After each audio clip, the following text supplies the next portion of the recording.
नाज़रीन आदाब, Asia times के ख़ास प्रोग्राम आज की बात में आपका खैर मकदम है। मैं हूँ अशरफ अली बस्तरी। मेरे साथ डॉक्टर रिजवान अहमद साहब मौजूद हैं।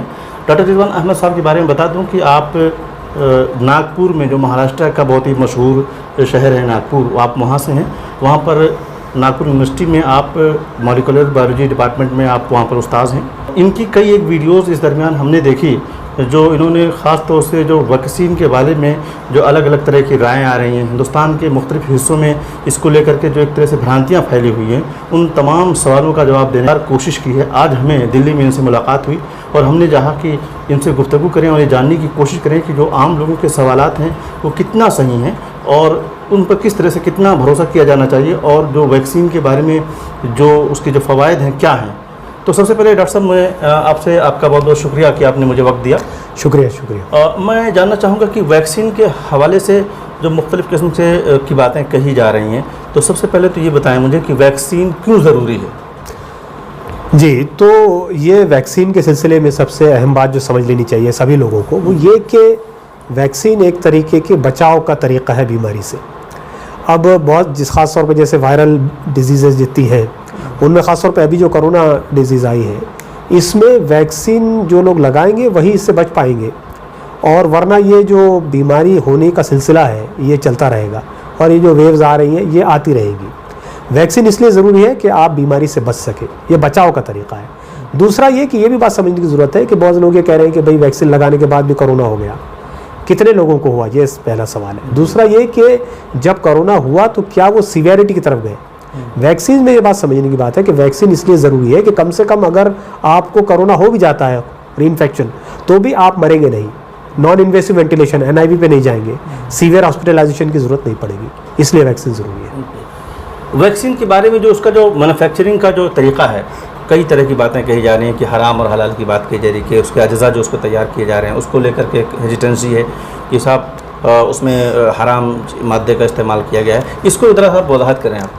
जी, तो सबसे पहले तो ये समझने की बात है कि जो भी वैक्सीन के अज्जा हैं उसमें डायरेक्ट कोई हराम का जो समझ लीजिए मामला है वो नहीं है।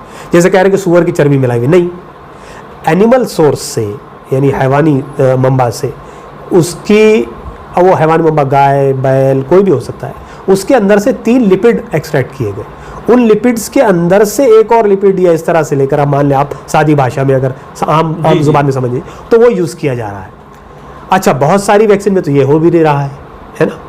तो ये समझना कि डायरेक्ट सूअर की चर्बी है, सबसे पहले तो गलत बात है, डायरेक्ट नहीं है। दूसरी बात ये है कि जो भी अज्जा एक्सट्रैक्ट किए जा रहे हैं उनकी हैयत बदल गई है।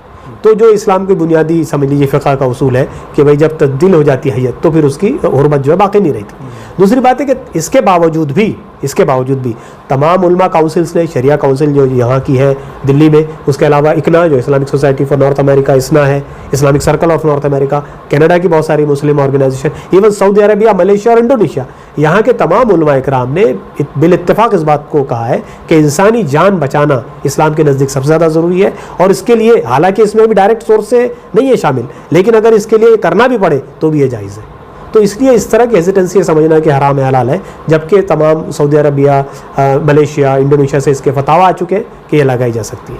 तो 2 चीज़ें, पहले तो डायरेक्ट नहीं है, दूसरा है कि अगर है भी तो भी लगाई जा सकती है। जी, तो इस अभी फ़िलहाल फिर एक तरह से अभी जो दूसरी लहर आई, तो मुझे याद पड़ता है कि जो पहली लहर का ख़ात्मा हुआ उसके बाद नॉर्मलसी आ रही थी, तो उस वक्त जब वैक्सीन की बात हो रही थी, बड़ी तादाद ऐसी थी जो मना कर रही थी कि हम तो वैक्सीन नहीं लेते। लेकिन जब दूसरी लहर आई है और बहुत सीवियर आई है, उसके बाद से अब एक बड़ी तादाद तो वैक्सीन की तरफ आ रही है, लेकिन फिर भी हेजिटेंसी, एक तरह से र्यूमर्स कह सकते हैं या जो भी है सवालात हैं, वो कई तरह से आ रहे हैं। कई तरह के कहे जा रहे हैं कि कुछ लोगों ने लगवाया तो उनके जिस्म में जो है चुंबक पैदा हो गया। वहाँ का हवाला दिया जा रहा है कि इटली का हवाला दिया जा रहा है कि वहाँ मना कर दिया गया है। वैक्सीन कौन सी ली जाए, ये एक अलग अलग सवाल है। कई चीज़ें हैं जो कभी भी कन्फ्यूजन का शिकार है, तो इस बारे में आपका क्या कहना है? जी, तो सबसे पहले तो ये बात समझनी है कि वैक्सीन में कंस्पिरेसी थ्योरीज बहुत ज़्यादा हैं। जी, यानी साजिशी नज़रियात। तो अब उसमें अच्छा उसके 5 डोमेन है। देखिए, पहला है वैक्सीन की तैयारी को लेकर के, दूसरा है वैक्सीन के अज्जा को लेकर के, तीसरा है वैक्सीन की एफिशिएंसी और एफिकेसी को लेकर के, चौथा है वैक्सीन के साइड इफेक्ट को लेकर के, और 5वां है पोस्ट वैक्सीनेशन के सिनेरियो के लिए थे। जी, जी। इन तमाम 5 डोमेन पे मैंने तफसीली तौर पर अलग अलग वीडियोस में ये बताया कि इसके तमाम की 5 डोमेन की तकरीबन 15-20 अलग अलग कंस्पिरेसी थ्योरीज है जो सब गलत है, जिसका असलियत से कोई ताल्लुक नहीं है। साजिशी नज़रियात हैं वो, उसमें आधी सच्चाई होती है, आधी उसमें, जैसे आपने अभी इटली का हवाला दिया, यूके में ये बात असल में हुई थी कि उन्होंने थोड़े दिन के लिए कोविशील्ड रोक दी थी और उन्होंने देखा कि इसके साइड इफेक्ट कुछ आ रहे हैं जो कि खतरनाक है, इसलिए हम इसको रोक देना चाहिए। लेकिन बाद में जब वो बड़े पैमाने पे तहकीकात की गई तो पता चला कि वो साइड इफेक्ट वैक्सीन के नहीं थे, बल्कि उस ग्रुप में कुछ प्रॉब्लम था वगैरह वगैरह, और फिर उन्होंने शुरू कर दिया। तो ये तो बताया गया कि रोका गया, लेकिन ये नहीं बताया जा रहा कि फिर से शुरू कर दिया गया। तो ये पहली चीज़ है। दूसरी चीज़ ये कि कौन सी वैक्सीन लें। हमारा मानना है कि अभी जो अवेलेबल जिसको जो हो जाए उसको वैक्सीन लेना चाहिए। जैसे कोविशील्ड और कोवैक्सीन 2 हमारे यहाँ अवेलेबल है, अब स्पुतनिक भी अवेलेबल हो जाएगी और उसके बाद समझ लीजिए और फाइजर और मॉडर्ना का भी आने वाला है। हमारा मानना यह है कि अलग अलग प्लेटफॉर्म है। देखिए कोविशील्ड का एक प्लेटफॉर्म है, यानी तरीक़ा पैदाइश वैक्सीन का कैसे वो बनता है, और इसी तरीके से मॉडर्ना का, इनका सबका अलग अलग। अभी जो अवेलेबल डेटा अवेलेबल है, अगर हम डेटा के हिसाब से बात करें तो कोविशील्ड या कोवैक्सीन ये दोनों भी आप आसानी से ले सकते हैं जो आपको अवेलेबल हो जाए। अब इसमें ये बात समझिए कि एक तो वैक्सीन की साइंस है और दूसरे वैक्सीन की सियासत है। इसमें फ़र्क करना ज़रूरी है। वैक्सीन की साइंस रियलिटी है, वो डेटा पे मबनी है, साइंस पर मबनी है, हम सब लोग, हमारे दोस्त सब उसमें काम करते हैं, ज़ाहिर सी बात है। तो इसकी एक साइंस है, इसकी सियासत अलग है। जैसे देखिए, वो इसकी एक मैं सिंपल मिसाल बताता हूँ। वो ये कि पहले ये कहा गया कि 2 हफ्ते में लगाना ठीक है, फिर कहा गया 45 दिन में। दोनों की स्टडीज़ हैं, लेकिन अब जो 90 दिन कहा जा रहा है उसकी कोई स्टडी नहीं है। अब जब हम सवाल करेंगे हुकूमत से करें या किसी से भी करें, तो हम तो वैसे साइंसदान सवाल कर रहे हैं कि भाई अगर आप कोई स्टडी हो तो हमको बता दीजिए, तो हम कबूल कर लेंगे। जैसे 14 दिन वाली स्टडी हमारे पास है, 45 दिन वाली स्टडी, कि भाई इन 2 दरमियान में अगर आप लेंगे तो बेस्ट रिजल्ट आएगा। लेकिन अब 84 दिन आपने कह दिया, तो आप बताइए कि भाई लॉजिस्टिक्स की वजह से मसला है कि भाई बाजार से बात है, अभी पैदाइश उतनी पहुँच नहीं है, प्रोडक्शन मुश्किल है। तो लेकिन उसके सिलसिले में दूसरे बहाने करना ये ठीक बात नहीं है। तो हमारा मानना है कि जो मिले वो लगा देना चाहिए, और जो वैक्सीन की साइंस और वैक्सीन की सियासत में फ़र्क करना चाहिए। ये बात आपने सही कही कि लॉजिस्टिक्स का मसला है, क्योंकि मैंने पिछले दिनों देखा कि जब वैक्सीन दिल्ली गवर्नमेंट मांग रही थी और उसको जब वैक्सीन दी गई और उसने तेज़ी के साथ लगाया, तो जो बराबर की जो रियासत है हरियाणा, वहाँ के जो वज़ीर आला थे, उन्होंने कहा कि साहब इन्होंने तो बहुत जल्दी से ख़त्म कर दिया। ये जो इस तरह की जो सिचुएशन इस वक्त हिंदुस्तान के अंदर है, ख़ास तौर से वो जो महाराष्ट्र है, दिल्ली है और भी जो इलाके हैं जो बहुत ज़्यादा प्रभावित हुए हैं।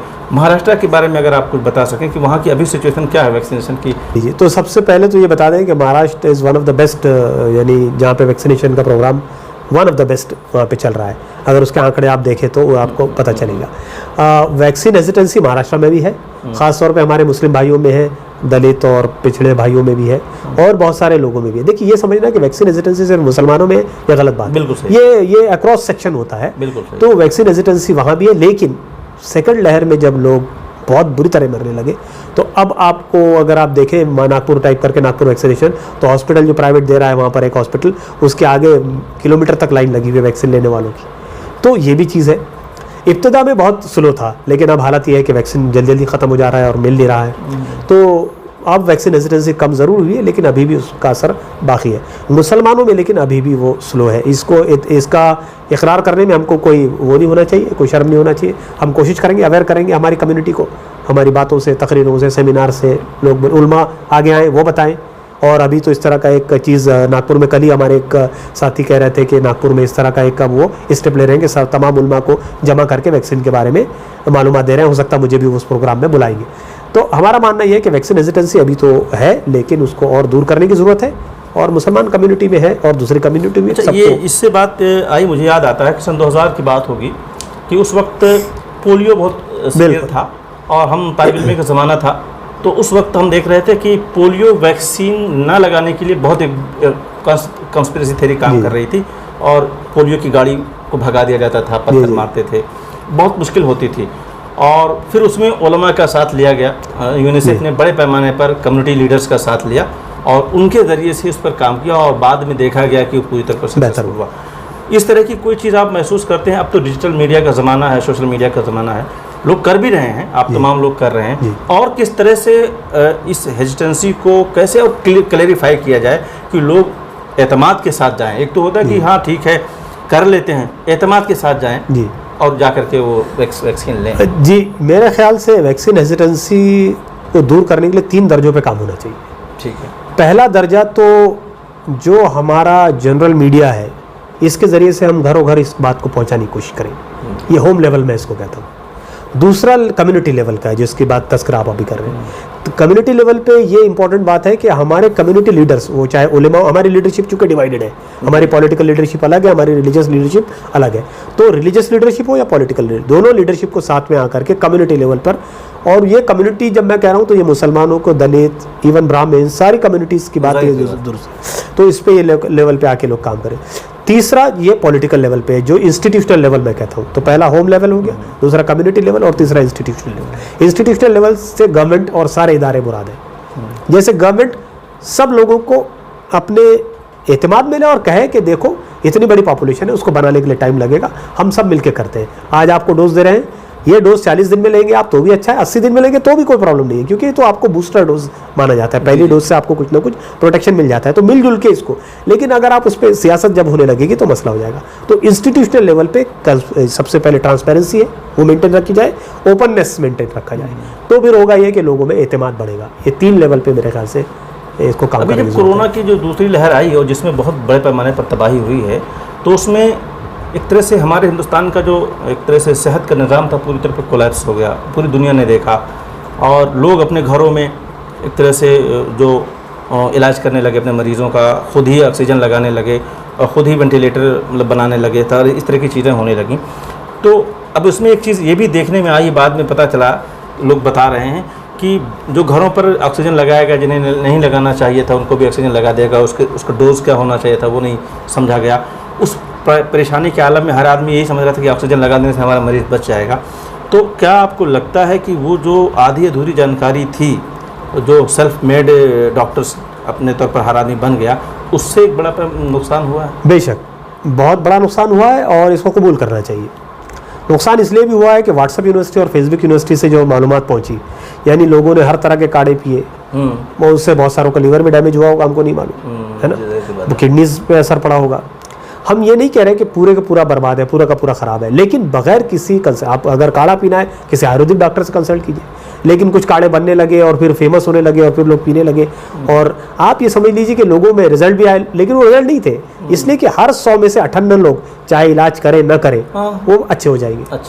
तो वो 98 अच्छे हो जाते थे तो उनको लगता था, लेकिन वो 2% की तरफ नजर नहीं जाती थी जो कि मरने वाले हैं।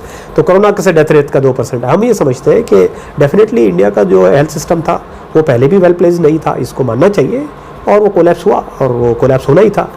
लेकिन उसके बाद जो व्हाट्सएप यूनिवर्सिटी और जिसको मैं डिसइंफॉर्मेशन इकोसिस्टम नाम देता हूँ, ये जो मिस इन्फॉर्मेशन, डिसइंफॉर्मेशन और माल इन्फॉर्मेशन का पूरा एक इकोसिस्टम बना है, इसने बहुत ज़्यादा नुकसान पहुंचा। इन तीनों को जरा आप एलोबरेट। जी। सबसे पहले ये कि डिसइंफॉर्मेशन वो होती है, मिस इन्फॉर्मेशन तो ये होती है कि गलती से पहुंच जाए, डिसइंफॉर्मेशन ये होती है कि कोई पर्पसफुली उसको फैब्रिकेट करके आपकी तरफ भेजे जी। और माल इन्फॉर्मेशन ये होती है कि किसी को नुकसान पहुंचाने के लिए आप वो किसी सच्ची चीज़ को गलत बना करके पेश करें। तो मिस इन्फॉर्मेशन, डिसइंफॉर्मेशन और माल इन्फॉर्मेशन, ये तीनों ने पैंडेमिक में काम किया है। देखिए, और हम इन तीनों ने जी, जैसे लोगों ने बहुत सारे डॉक्टर्स का फेक वीडियो बना करके, डी फेक वीडियो बना करके ऐसी इन्फॉर्मेशन पहुंचाई जिससे कि उनका प्रोडक्ट बिक सके, है ना, लेकिन वो सब गलत था। तो ऐसी बहुत सारी चीज़ें इस पैंडेमिक में हुई है, इसीलिए इसको कहा था कि ये इन्फोडेमिक भी है। जिस तरह पैंडेमिक कह रहा है, इन्फोडेमिक भी था। अच्छा, वो जो 5 चीज़ें आप बता रहे थे कि 5 तरह की जो है कंस्पिरेसी थी, वो जरा सा हमें अगर संक्षेप में बता सकें। सबसे पहले जैसे प्रोडक्शन के ताल्लुक से सबसे पहले कहा कि इतनी जल्दी वैक्सीन कैसे बन गई, 5-5 साल लगते हैं। तो उसकी असलियत ये है कि पहले 1 से 1.5 साल प्लेटफॉर्म तैयार करने में, कैंडिडेट आइडेंटिफाई करने में कि कैसे वैक्सीन बनेगी, इस पर लगता है 1 साल, और उसके बाद 2-3 साल जो है टेस्टिंग, और उसके बाद अप्रूवल को लगते हैं मेन। इसमें यह हुआ था कि सार्स और मर्स की वजह से प्लेटफॉर्म तैयार थे, और खास ये हो कि मॉलिक्यूलर बायोलॉजी में जो हमारा सब्जेक्ट भी है उसमें गैर मामूली तरक्की की वजह से वो चीज़ जो पहले 1-1.5 साल में होती थी अब 3 दिन में होने लगी है। इस वजह से कैंडिडेट जल्दी आइडेंटिफाई हो गए। मर्स, जैसे सार्स क्या है, ये SARS-CoV-2 है, तो severe acute respiratory syndrome virus पहले भी था, लोग रिसर्च कर रहे थे, बहुत सारे वायरसेस है। अब जब ये COVID-2 आया तो लोगों के पास पहले से बैकग्राउंड नॉलेज था और मॉलिकुलर बायोलॉजी में अनप्रेसिडेंटेड जो रिवोल्यूशन आया है उसकी वजह से जीनोम सीक्वेंसिंग की वजह से टारगेट जल्दी आइडेंटिफाई हो गया। टारगेट आइडेंटिफाई जल्दी होने की वजह से और पुराना बैकबोन होने की वजह से डेटा का जल्दी जल्दी डेवलपमेंट हुआ। ये नहीं समझना चाहिए कि इसका फेज़ 1 फेज़ 2 फेज़ 3 ट्रायल नहीं हुआ, सब कुछ हुए हैं। और इसीलिए आप देखते हैं कि इस वक्त पूरी दुनिया में तकरीबन मेरे ख्याल से 50 करोड़ के ऊपर वैक्सीनेशन हो गया है। लेकिन कोई अगर बड़ा ऐसा एडवर्स इफेक्ट होते, कोई बहुत ज़्यादा डेथ होते, कोई बहुत ज़्यादा हॉस्पिटलाइजेशन की जरूरत पड़ती तो हर तरफ हाहाकार मच जाती, लेकिन ऐसा हुआ नहीं है ना। और ये भी नहीं कह सकते कि भाई इसको दबा दिया इसलिए। तो पहला जो कंस्पिरेसी थ्योरी चली वो ये कि इतनी जल्दी कैसे बन गई, उसका जवाब ये है। दूसरा कंटेंट के ताल्लुक से चलूँ, जैसे ज्यूज ने कहा कि गाय के बच्चे के सीरम से वो निकलता है तो हमारे लिए वो मुकद्दस है। हिंदू ने कहा कि गाय हमारे लिए मुकद्दस है, जबकि वो एसेंशियली वो बोवाइन सोर्स से आता है, वो पिग से भी आ सकता है, गाय से भी आ सकता है, बैल से भी आ सकता है ना। और उसका भी चीज़ नहीं लेते, है ना। तो ये दूसरा उसके कंटेंट के ताल्लुक से हुआ। तीसरा ये आपने बताया कि भाई उसके साइड एफिशिएंसी और एफिकेसी के ताल्लुक से कि भाई पता नहीं किसी की 20% बता रहे हैं, किसी के 60% बता रहे हैं, किसी के 90% बता रहे हैं। अरे भाई एफिशिएंसी और एफिकेंसी कॉम्प्लेक्स जार्गन है, उसको ऐसे नहीं समझ सकते, उसके पीछे पूरी डेटा साइंस है।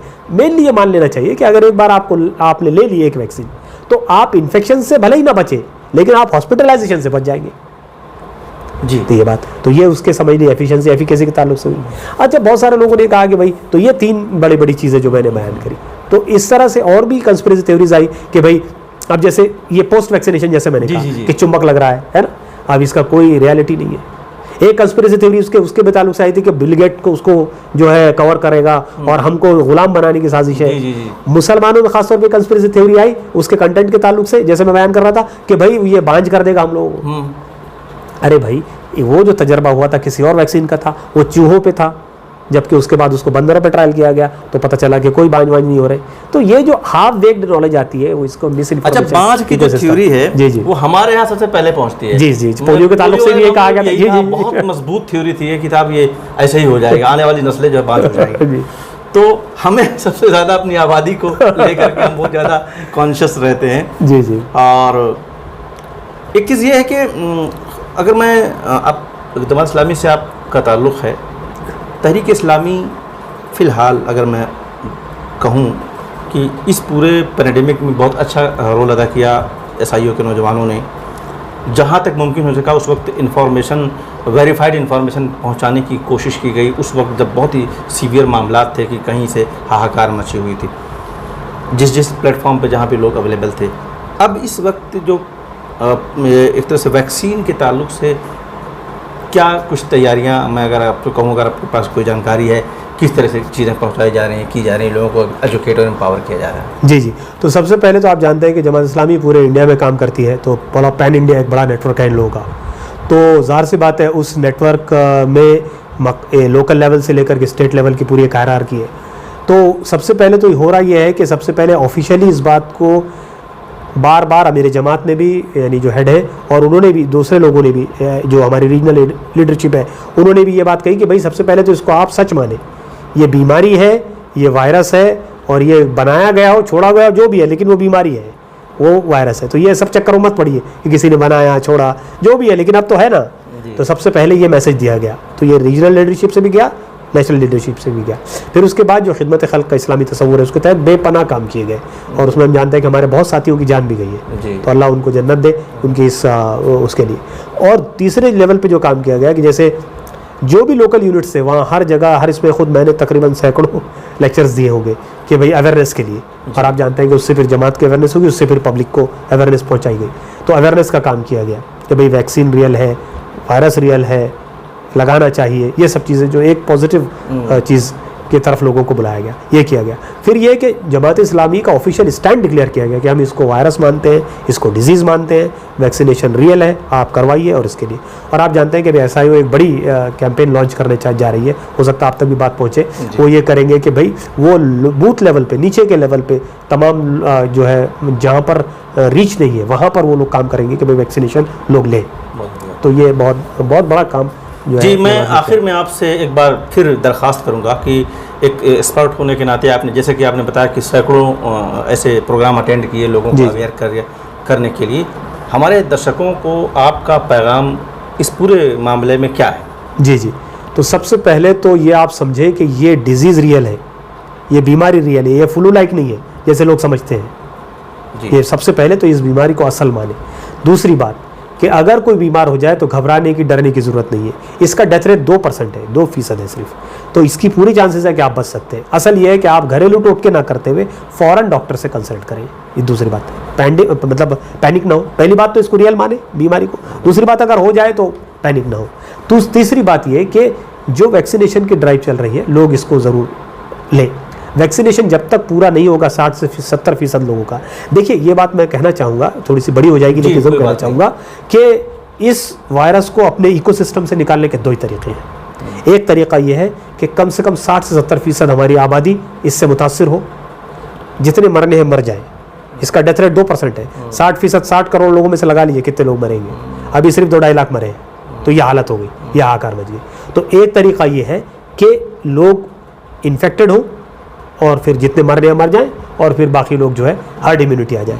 दूसरा तरीका है कि वैक्सीनेट करें लोगों को, और फिर उससे हम तकरीबन 60% लोगों को वैक्सीनेट कर दें तो ये हर्ड इम्यूनिटी आ जाए। एक तीसरा भी एक अच्छी सिल्वर लाइनिंग है, वो ये कि कुछ लोग तो इन्फेक्ट हो रहे हैं, सीरो पॉजिटिविटी है, बहुत सारे लोग असिम्टोमेटिक होकर भी अच्छे हो गए, तो कुछ लोग इधर से सीरो पॉजिटिव होते हुए आए और कुछ लोग वैक्सीनेशन के ज़रिए से इस तरह से हर्ड इम्यूनिटी आ जाए। इन 2-3 तरीक़ों के अलावा इस वायरस को बीट करने का और कोई तरीका नहीं। इसलिए ये समझना कि ये ऑटोमेटिक चला जाएगा, ऐसा कुछ नहीं होगा। ये वेव्स, जो तीसरी वेव्स आप बात कर रहे हैं, वेव्स के कोई नंबर नहीं रहेगा, ये वेव्स आती रहेंगी, लेकिन ये स्पोरेडिक रहेंगी। जैसे कभी हो सकता है महाराष्ट्र में जैसे इस बार डेडली आई थी बहुत, हो सकता है अगली बार कहीं और आ जाए, लेकिन इकोसिस्टम से वायरस जाएगा नहीं जब तक कि हम हर्ड इम्यूनिटी की तरफ। लोग कह रहे हैं कि अरे आप वैक्सीनेशन के लिए इतना कह रहे हैं, आपको पैसा मिल रहा होगा गवर्नमेंट की तरफ, तो कोई अगर दिला सकता हो तो भाई दिला दे पैसा वैसा। तो हमारा बस मानना है कि हमने जिस चीज़ को साइंटिफिकली पढ़ा समझा उसको हम करें। तो 3 बातें कह के अपनी बात खत्म करूंगा। पहले के डिजीज़ को रियल माने, जैसे ही अगर किसी को बीमारी हो जाती है, अल्लाह ना करे, खुदा ना करे, तो उसको फ़ौरन डॉक्टर के पास ले जाएं, घरेलू ट्रीटमेंट ना करें, पैनिक ना हो, और तीसरा वैक्सीनेशन करें।